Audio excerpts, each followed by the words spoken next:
Now, despite positive economic growth forecast by the World Bank and the IMF, a recent survey by the Indonesian Survey Agency, or the LSI, found that over 35% of respondents believe that the current condition of Indonesia's economy is poor or very poor.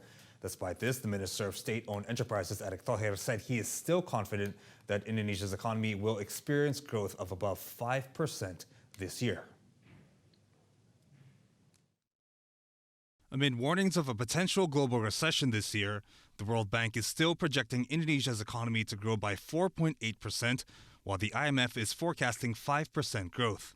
Despite these positive forecasts, a recent survey by the Indonesian Survey Agency, or LSI, found that among 1,221 respondents, 35.6% believe that the current condition of Indonesia's economy is poor or very poor. This was higher than the 27.1% of respondents who believe that Indonesia's economy is performing well or very well. But despite the results of the survey, the executive director of the LSI, Jayadi Hanan, stressed that negative perceptions over Indonesia's economy has gone down nearly 20%, while positive perceptions has increased significantly over the past 3 months.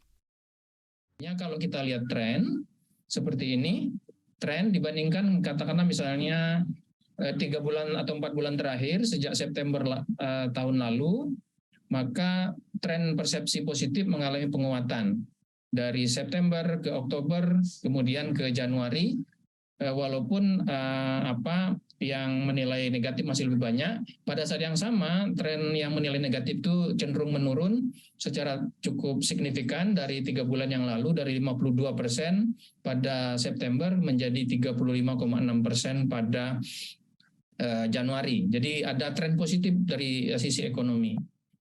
In response to this survey, Indonesia's Minister of State-Owned Enterprises reminded that Indonesia's economy is continuing to see positive trend in growth.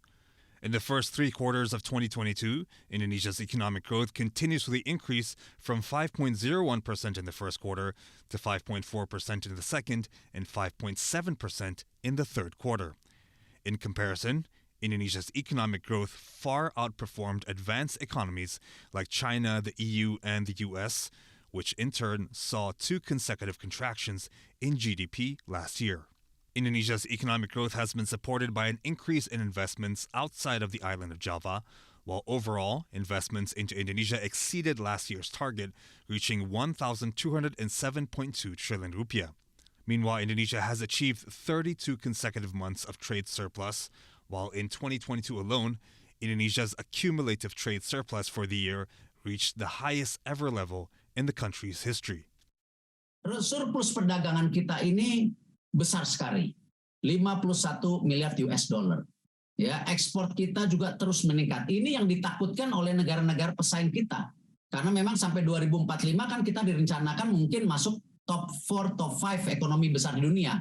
Nah, mereka sudah membaca data ini, makanya kita juga mereka ingin perlambat, ya istilahnya jangan cepat kaya lah Indonesia gitu ya, kalau ini menjadi saingan juga secara ekonomi secara menyeluruh. Nah, ini yang saya rasa Pak Jokowi sekarang mendorong lagi, yang namanya hilirisasi diteruskan. Ya, Pak Jokowi akan mendorong lagi yang namanya gula nanti.